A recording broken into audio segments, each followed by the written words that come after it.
बाबा साहब ने कहा था कि मुझे पढ़े लिखे लोगों ने धोखा दिया। वो कह रहे हैं कि बाबा साहब ने अपनी स्पीच में ऐसा कहीं कहा ही नहीं, तो इसको लेकर आप क्या कहते हैं सर? सबसे पहले तो जो भ्रांति है या जो र्यूमर है, ये बहुजन समाज के साथ लगा ही रहता है और ये एक ब्राह्मणवादी चाल है, एक पॉलिटिकल गिमिक है, पॉलिटिकल कॉन्स्पिरेसी है और हमारे समाज के लोगों को हमसे ही आगे करके लड़वाया जाता है। किताब है the last few years of doctor B sir R इसमें लिखा भी है Ambedkar. Sir. Last few years doctor B R Ambedkar, Nanak Chandra Rattu की ये किताब मैंने कोट किया है वाई डी सोनटके का। इस किताब में कोटेशन है वाई डी सोनटके की किताब में और किताब का नाम है थॉट्स ऑफ डॉक्टर बाबा साहब अम्बेडकर। हाँ, तो मैं तो बता रहा हूँ ना कि हमारे समाज को लोग पढ़ते ही नहीं है। अब ये जो सवाल मैंने आपने जो सवाल किया, ये केवल नानक चंद्र रत्तू ने नहीं लिखा, खुद उन्होंने अम्बेडकर अपने राइटिंग स्पीच में ये बात कही है, मूकनायक में कही है, बहिष्कृत भारत में कि हमारा समाज बिकने वाला समाज है। कांसीराम साहब कहते थे कि हमारा समाज बिकता है क्योंकि इनके पास पैसे की कमी है, तो अपने आत्मसम्मान को पैसे में गिरवी रख देते हैं। आप आंदोलन के लिए जान नहीं देते, पर आपकी बीवी बेवफा हो जाती है तो मर्डर कर देते। जो बाबा साहब ने कहा था पे बैक टू सोसाइटी, कहा था सर, क्या उसको चंदा कहना कितना जायज़ समझते हैं नहीं सर? नहीं, चंदा नहीं कहना चाहिए। बाबा साहब ने संवैधानिक मोरालिटी का सवाल उठाया था, संविधान सभा में भी और सिद्धार्थ कॉलेज में भी। यह आपकी नैतिक दायित्व है, नैतिक दायित्व है कि आप समाज को पे बैक करें। हम बिकने वाले लोग हैं, हम शराब मांस में बिक जाते हैं, हम छोटे से चीज, यहाँ तो छोड़िए, एक कंट्रोवर्शियल स्टेटमेंट है, किसी ने कहा था कि आप दलित महिलाओं को चाउमीन खिला करके अपने वश में कर। आज हमारे साथ हैं इलाहाबाद विश्वविद्यालय के professor professor Vikram sir. Sir Bahujan 85 channel में आपका स्वागत है। धन्यवाद आपको भी। सर एक बड़ी भ्रांति चल रही है कि अभी कुछ लोग, कुछ प्रोफेसर द्वारा ये कहा गया कि जो बाबा साहब ने कहा था कि मुझे पढ़े लिखे लोगों ने धोखा दिया, वो कह रहे हैं कि बाबा साहब ने अपनी स्पीच में ऐसा कहीं कहा ही नहीं, तो इसको लेकर आप क्या कहते हैं सर? सबसे पहले तो जो भ्रांति है या जो र्यूमर है, ये बहुजन समाज के साथ लगा ही रहता है और ये एक ब्राह्मणवादी चाल है, एक पॉलिटिकल गिमिक है, पॉलिटिकल कॉन्स्पिरेसी है और हमारे समाज के लोगों को हमसे ही आगे करके लड़वाया जाता है। ये जो भ्रांति फैलाई जाए, ये निश्चित तौर पे ये एक आइडियोलॉजी है जो हमारे समाज को अलग करती है। जिन साहब ने ये बात कही है कि बाबा साहब ने ये बात नहीं कही है, वो गलत कह रहे हैं। हम मसलन एविडेंस के रूप में हम देख सकते हैं, सबको पता है कि नानक चंद रत्तू जो बाबा साहब के निजी सलाहकार निजी थे, सलाहकार थे। नानक चंद रत्तू ने अपनी पुस्तक का नाम मैं बता दूं, ये पुस्तक है, सभी लोग शायद नानक चंद रत्तू के बारे में जानते होंगे। नानक चंद रत्तू की एक किताब है the last few years of doctor B sir R इसमें लिखा भी है Ambedkar. Sir. Last few years doctor B R Ambedkar, Nanak Chand Rattu की ये किताब मैंने कोट किया है वाई डी सोनटके का। इस किताब में कोटेशन है वाई डी सोनटके किताब में और किताब का नाम है thoughts of doctor Baba Saheb Ambedkar. Market में मिल भी जाएगी सर। अब बहुत इजीली अवेलेबल है मार्केट में। इस किताब में नानक चंद रत्तू का कोट है कि उन्होंने बताया कि बाबा साहब को बताते हुए, ये किताब का नाम पहले जान लीजिए, last few years of doctor B R Ambedkar by Nanak Chand Rattu, Amrit publications, house, new Delhi, 1997। 1997 में ये किताब आई थी और जिसमें इन्होंने बाकायदा कोट किया है बाबा साहब को अपनी किताब में। ये जो कोट है देखिए, लिखा हुआ है पेज नंबर 74 पे। इन्होंने कहा है, मैं पढ़ रहा हूँ, the educated, highly educated class, पढ़े ज्यादा लिखे, पढ़े लिखे हाँ, लोग। From among the Dalit who have betrayed me. बोल रहे हैं कि पढ़े लिखे लोग, ज्यादा पढ़े लिखे लोग, पढ़े लिखे लोग से ज्यादा पढ़े लिखे लोगों को तरफ इशारा करते हुए बोलते हैं, बोल रहे हैं कि हमारे समाज में among the Dalit who had betrayed me, मतलब उन्होंने मुझे धोखा दिया। आगे करें, I had expected that after acquiring education, higher education, they will serve their downtrodden brethren, but I am dismayed to see here crowd of colleagues who are engaged in filling their own stomach। 18 मार्च 1956 को आगरा में ये बात उन्होंने कही थी। ये कह रहे हैं कि जो सबसे अधिक पढ़ा लिखा क्लास है ना, पढ़े लिखे से भी ज़्यादा पढ़ा लिखा क्लास है, उन्होंने मुझे धोखा दिया है। और ये कह रहे हैं कि मैंने ये उम्मीद किया था कि हमारा पढ़ा लिखा समाज जो है, और जो निचले तबके के लोग हैं उनको भला करेगा, लेकिन मुझे बहुत दुख है कि पढ़ा लिखा तबका कलर के रूप में तब्दील हो गया है और केवल वो अपने पेट को भरना चाहता है। सर एक ये बात उन्होंने कही थी, मतलब क्लियर कट कहा था कि पढ़े लिखे लोगों ने हमें धोखा दिया है। सर इस श्रेणी में जो बाबा साहब ने कहा था, क्या आज आपको भी लग रहा है सर 75 साल का भी अमृत महोत्सव मनाया गया, जो इस देश में एससी एसटी ओबीसी की हालत वहीं पर हुई, और जो पढ़े लिखे खास करके इन वर्गों में जिन्होंने आरक्षण के दम पर नौकरियां पाई, आरक्षण के दम पर वहां तक पहुंचे जहां पर पहुंचना चाहिए था, क्या आज भी ये लोग समाज को धोखा देने का काम कर रहे हैं? हाँ, बिल्कुल आज भी पढ़ा लिखा तबका धोखा दे रहा है। मसलन आप ये देखिए पूरे भारत के से पढ़े लिखे से तात्पर्य ये है कि प्रोफेसर्स, आईएएस, है ना, आईपीएस और डॉक्टर इंजीनियर वकील। Doctor engineer. तो अगर एक मेरे पास एक क्लियर कट आंकड़ा नहीं है, लेकिन यूजीसी के हिसाब से आज असिस्टेंट प्रोफेसर करीब 1300 हर सेंट्रल यूनिवर्सिटी में 1300 का आंकड़ा हमारे पास दिखाई पड़ता है। और वह ये बात केवल दलित समाज की बात नहीं कह रहे हैं, वो ओबीसी समाज को भी ये कह रहे हैं कि हाँ, ओबीसी समाज में करीब 2200 असिस्टेंट प्रोफेसर 2022 के आंकड़ा के अनुसार असिस्टेंट प्रोफेसर। तो ये सेंट्रल यूनिवर्सिटी की बात कर रहा हूँ, मैं स्टेट यूनिवर्सिटी की बात नहीं कर रहा हूँ। इतने पद केवल असिस्टेंट प्रोफेसर को है। प्रोफेसर की भी संख्या बढ़ी है आज के डेट में, और एसोसिएट प्रोफेसर की संख्या बढ़ी है, जिस पे ज़्यादा जिम्मेदारी है। मसलन हर ये तो केवल प्रोफेसर्स की बात है, पूरे भारत के लोअर कोर्ट से लेकर सभी जगहों पे वकील लोग हैं। भारत में सुप्रीम कोर्ट में भी हमारे के.एस. चौहान सर जैसे 2-4 वकील हैं सुप्रीम कोर्ट में। और चीफ जस्टिस के रूप में के जी बाला सुब्रमण्यम थे मेरे ख्याल से, चीफ जस्टिस थे भारत में।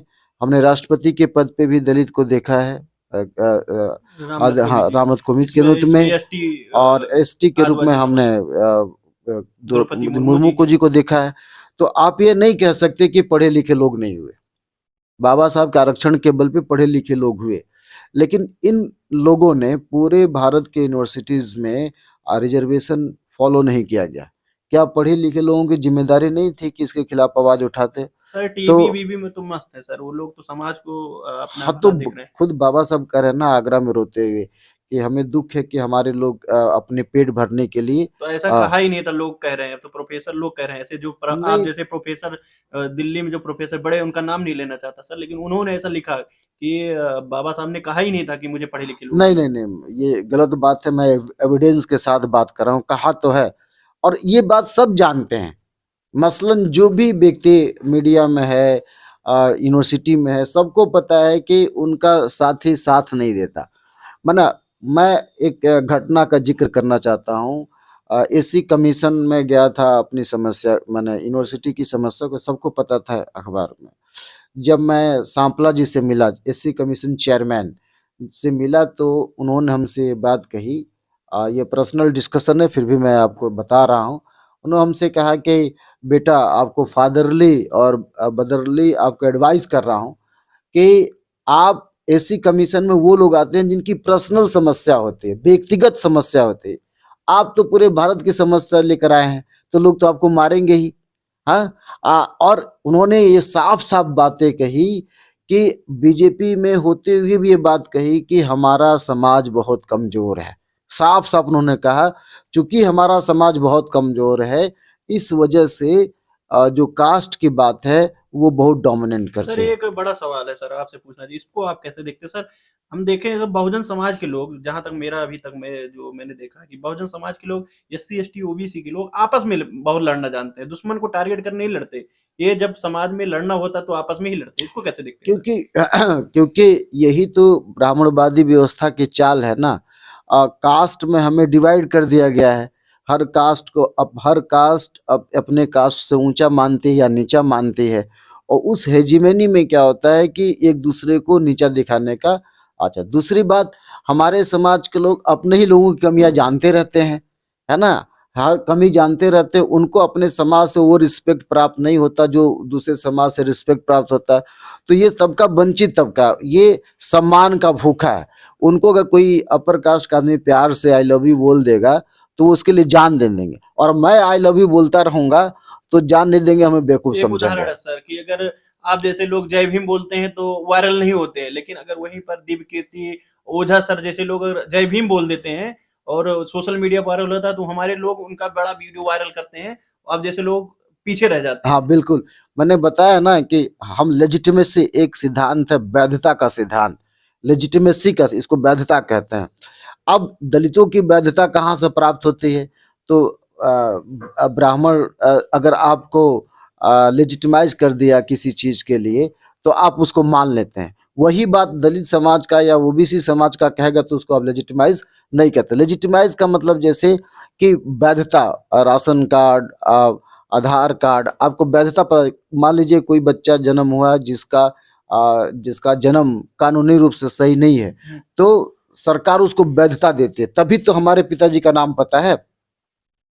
तो जो अपर कास्ट का आदमी है वो वैधता प्रदान करता है, उसको इम्पोर्टेंस प्रदान करता है। दलित सदियों से जय भीम कहते आए, है लेकिन ना, इनको इम्पोर्टेंस नहीं लेकिन मिला। इनको नहीं मिले। जब बाबा साहब की प्रासंगिकता बढ़ी और अपर कास्ट के लोगों ने पढ़ना शुरू किया, जैसे अरुंधति रॉय, बद्रीनाथ तिवारी, है ना, इन लोगों ने जब पढ़ना शुरू किया तो लोगों को लगा अच्छा ये कितना बड़ा इंटेलेक्चुअल है। दलित समाज बाबा साहब को उतना इंटेलेक्चुअल के रूप में नहीं देखता था, उनको भगवान बना दिया, जो कि गलत है ना। बाबा साहब को भगवान हमने बना दिया। सर जय जय हाँ जय जय जय भीम करते हैं, लेकिन हाँ उनके बाबा साहब ने कहा था कि मेरा जय जयकार करने से अच्छा है कि मेरे बचे हुए काम को पूरा करना। हाँ बिल्कुल। लेकिन सर आज जयकार बाबा साहब की सिर्फ जय भीम बोलते हैं लोग, काम को करते ही नहीं। हाँ तो मैं तो बता रहा हूँ ना कि हमारे समाज के लोग पढ़ते ही नहीं है। अब ये जो सवाल आपने जो सवाल किया, ये केवल नानक चंद्रदत्तू ने नहीं लिखा, खुद उन्होंने, अंबेडकर अपने राइटिंग स्पीच में ये बात कही है, मूकनायक में कही है, बहिष्कृत भारत में कही है, कई जगहों पे ये बात डायरेक्टली इनडायरेक्टली ये बात कही है। तो ये जो कही है, इसीलिए तो कही है कि हमारा समाज बिकने वाला समाज है। कांसीराम साहब कहते थे कि हमारा समाज बिकता है, क्योंकि इनके पास पैसे की कमी है तो अपने आत्म सम्मान को पैसे में गिरवी रख देते हैं। तो ज्यादातर बहुजन समाज के लोग अपने सम्मान को गिरवी रख करके अपने छोटे से पेट के लिए अपना सम्मान बेच देते हैं। यही बाबा साहब का, और इसीलिए बाबा साहब ने रोया।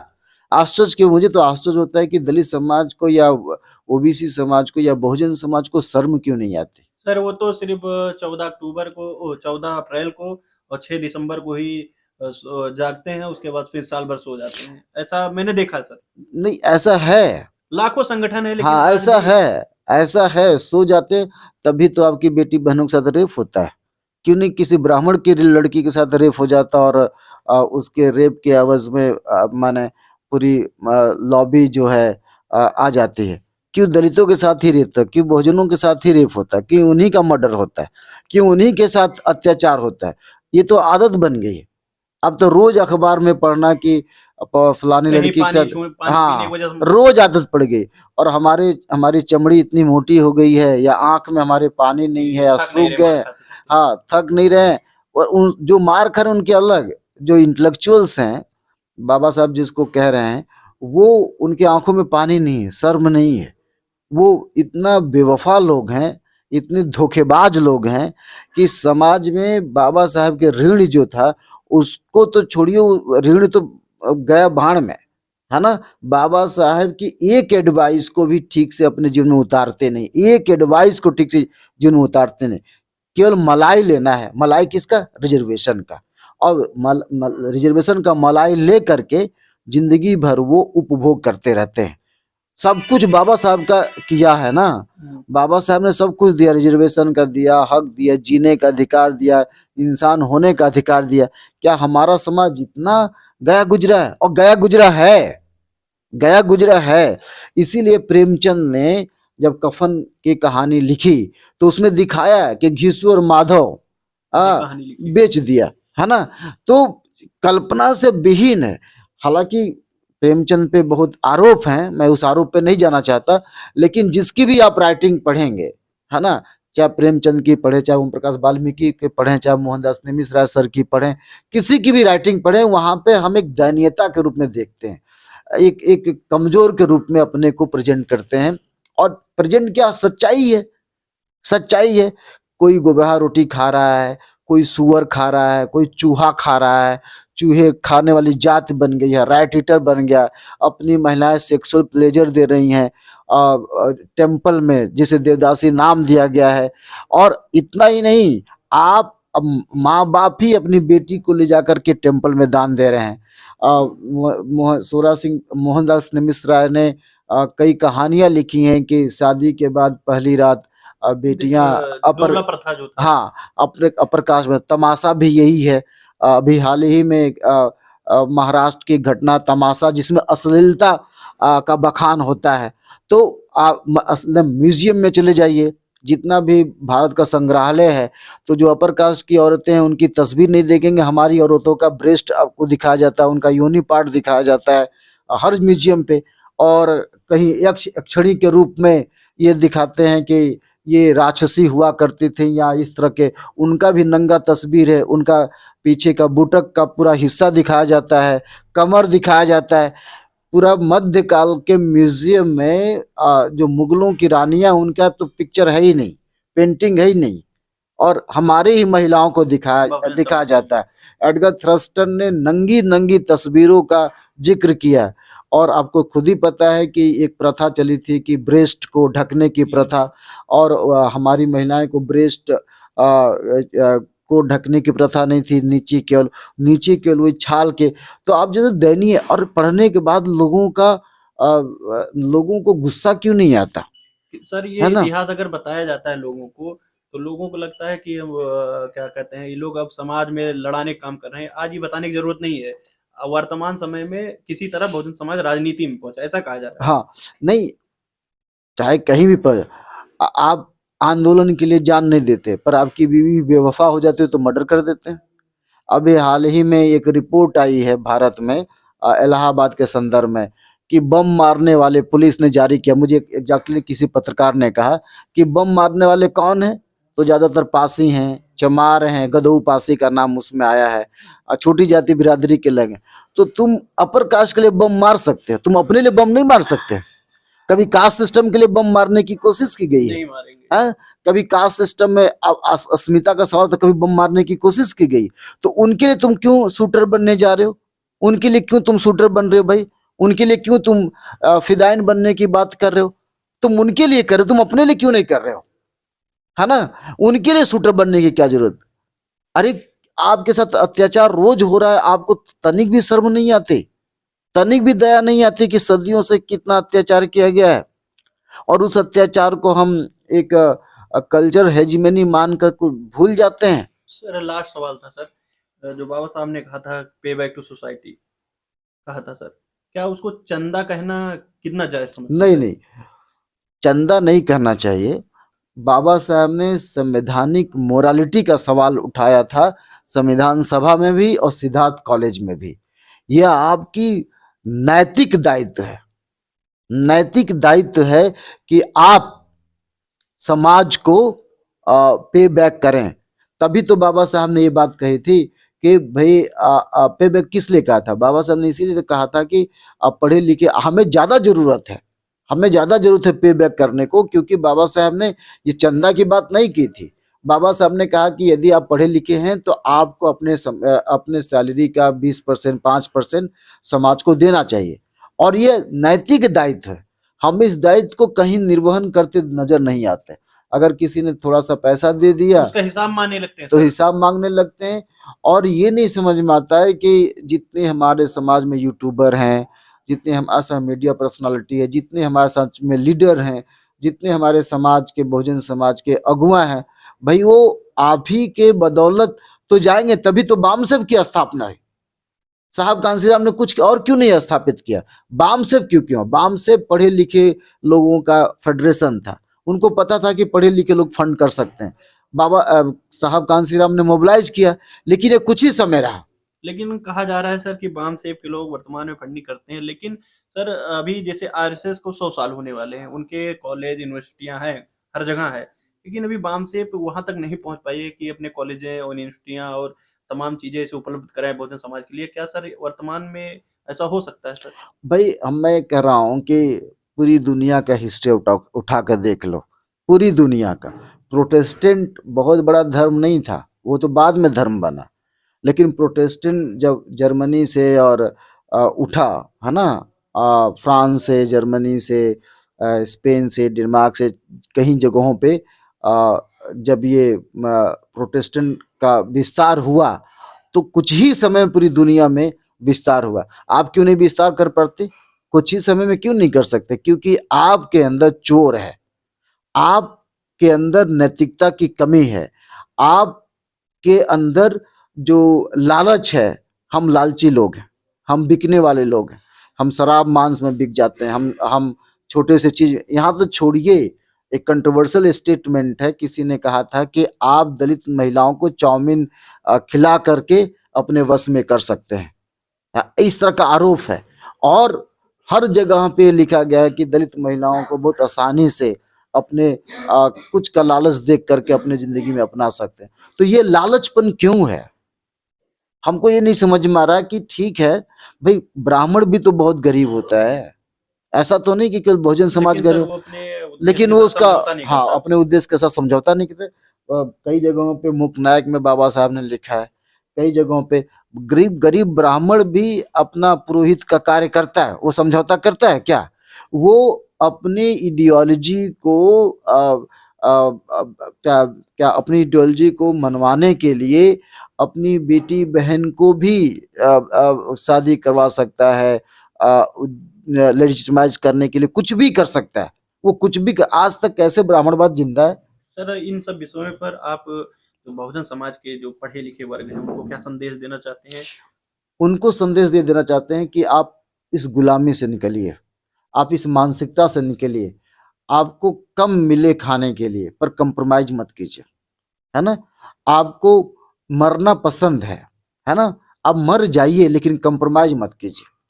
अगर आप मरेंगे, अगर आप मरेंगे नहीं तो जो जहाद की जिंदगी हमारे पूर्वजों तो ने देखा, उसको आप कंटिन्यू करें। हो सकता है वो रूप ना हो पर दूसरा रूप होगा, है ना। अब हाँ, डिजिटल रूप हो, या लोग फांसी लगा रहे हैं, लोग मर रहे हैं, क्योंकि हमारे पास आंकड़ा नहीं है। क्राइम ऑफ ब्यूरो का रिपोर्ट बताता है ना कि हर घंटे दलित महिलाओं का रेप हो रहा है। तो ये क्या है भाई? आपने कभी जाकर पता किया कि किसी दलित महिला के साथ, किसी ओबीसी के साथ जब रेप होता है, गरीबी होती है, वो कौन सा अंतरणा से झेलता है? हमारा समाज तो कोई पता करना नहीं चाहिए, एज्यूम कर लेता है कि हम भी, हमारे साथ भी तो हुआ था। आप किसी से कहिए कि आप गरीबी देखा, अरे हम भी तो गरीब थे, ऐसे कह देते हैं। आपने किसी आपके समाज के किसी व्यक्ति ने कहा था कि सर हम चूहा खा करके पल रहे हैं, तो तपाक से आपका सीन कहता है अरे हम भी तो चूहा खा कर पल रहे, कोई डिफरेंस नहीं। अरे क्यों नहीं डिफरेंस?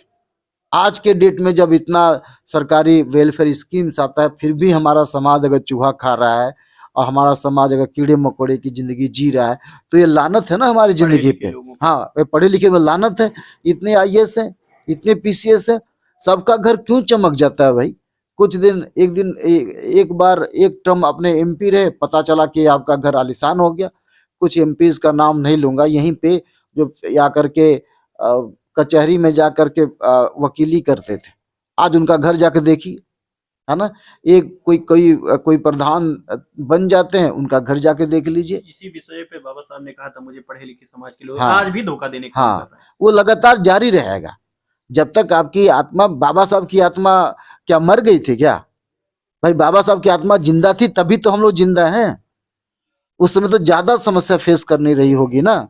तो बाबा साहब की आत्मा कैसे जिंदा हो गई? आपकी आत्मा क्यों मर जा रही है? आपका जमीर क्यों मर जा रहा है? उनकी आत्मा कैसे जिंदा थी? उन्होंने कहा था ना करो, कहाँ हम कर रहे हैं? कितना हमने अपने समाज के लिए भलाई, 2-4 रुपया से समाज नहीं बदलेगा विवेक भाई, 2-4 रुपये से समाज नहीं बदलेगा। एनिलिएशन ऑफ कास्ट की बात की थी बाबा साहब ने। हमारे समाज के कितने लोग हैं जो जाति समाप्ति की बात करते हैं? कितने लोग हैं जो धरना प्रदर्शन दिए? कितने लोग जो लेटर लिखे वाइस चांसलर भारत सरकार को? कितने लोग पोस्ट कार्ड में लिख कर बताया कि जाति समाप्त होने के लिए मोदी ने। बहुजन समाज में लोग, जो बहुजन समाज के लोग हैं, वो अपनी जातियों पे गर्व करते हैं। हाँ, तो इसलिए गर्व करते हैं क्योंकि वो मूर्ख हैं, क्योंकि वो मूर्ख है, उनको लड़ाया जाता है। इसी को तो गुलामी कहते हैं। ये गुलाम है, वो लोग मानसिक गुलाम है ये। कई बार में ही खाई बना दी गई। अगर एक एससी में अगर धोबी है तो वो अपने आप को चमार से ऊपर समझता है। तो ऐसे ऐसे ही बना दिया, पासी अपने आप को ऊपर समझता है। लोग मतलब जातियों में बांट गया है और वो लोग अपने आप को तो एक दूसरे जातियों से ऊपर समझते हाँ, हैं। तो यही तो चाल है ना, यही तो ब्राह्मणवादी चाल है ना। इसी को बाबा साहब कहते हैं ना कि आप पे बैक टू सोसाइटी करो, आप इस जाति को नष्ट करो, तभी तो एनिहिलेशन ऑफ कास्ट। इकलौता बाबा साहब पूरे भारत में व्यक्ति हैं जिन्होंने एनिहिलेशन ऑफ कास्ट पे किताब लिखी या भाषण दिया, जो भी था। तो क्या हमारे समाज में और दूसरे लोग नहीं है? बहुत से ऑटोबायोग्राफी आई है, अब बहुत जूठन भी आया हमारे सामने, अपना बचपन अपने कंधों पे आया, बहुत आया। क्यों नहीं हम बाबा साहब की तरह परिवर्तन ला पा रहे हैं? कहाँ पे कमी है, कहाँ पे लेकुना है, कहाँ पे समय हम समय हैं? पे समाज में दलाली करने वाले लोग पैदा हो जाते हाँ हैं। भाई, बाबा साहब को तो रिजर्वेशन भी नहीं मिला था, फिर भी बाबा साहब ने सिद्धार्थ कॉलेज की स्थापना किया, फिर भी बाबा साहब कोलंबिया ऑक्सफोर्ड गए, फिर भी बाबा साहब आजादी के पहले, आजादी के समय तक उन्होंने किया। आखिर हम बाबा साहब के राह पे चलते, अरे तुम कौन सा राह पे चल रहे हो भाई? किस राह पे चल रहे हो? किस कैसे चल रहे हो? तुम पहुंच नहीं पाए। सर एक लास्ट क्वेश्चन था, लास्ट क्वेश्चन हमारा ये रहेगा, बड़ा इंपॉर्टेंट क्वेश्चन है सर। क्या सर वर्तमान में किसी बच्चे को कॉलेज यूनिवर्सिटी में पढ़ा देना यही पे बैक की सोसाइटी है? नहीं, अब पढ़ना बहुत जरूरी है, लेकिन जब किसी आप बच्चे को पढ़ाते हैं क्योंकि तो बाबा साहब ने भी उस समय पढ़ने के लिए भेजा, उन्हीं लोग पढ़ने गए और विदेशों में बस गए। उसी बात को बाबा साहब ने कहा था कि मुझे पढ़े लिखे लोगों ने धोखा दिया। मैं आपको कह रहा हूं कि आप पढ़ाई लिखाई जो है, या इन बच्चों को पढ़ाइए जो समाज के लिए कंट्रीब्यूट करे ना। बीबी को कंट्रीब्यूट करेगा, टीवी बनाएगा, घर बनाएगा, that is not going to help to the Bahujan Samaj. We need to help to Bahujan Samaj, we need to pay back to our society. Why you are not doing all these things? हम क्यों नहीं कर रहे हैं इसको? Are you getting my point? I'm saying you have to pay back to the society by contributing more, not just giving the money to the our society.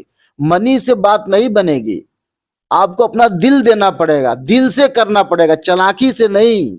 हम लोग बहुत चालाक बन गए हैं पढ़ने लिखने के बाद, पढ़ने लिखने के बाद हम लोग चालाक, हाँ, अपने लोगों से कि वो आगे बढ़ जाएगा, वो आगे बढ़ जाएगा, वो आगे बढ़ जाएगा, है ना, वो आगे बढ़ जाए। केकड़ा जो चाल चलने लगता है, हम लोग केकड़ा वाले चाल चलने लगते हैं, है ना। क्यों नहीं हमारा समाज कांसीराम को पैदा कर रहा है? क्यों बहन मायावती नहीं पैदा हो पा रहे हैं? क्यों डॉक्टर BR अम्बेडकर नहीं, क्यों कभी नहीं पैदा, क्यों रैदास पैदा नहीं? कहाँ पे रुके हैं हम?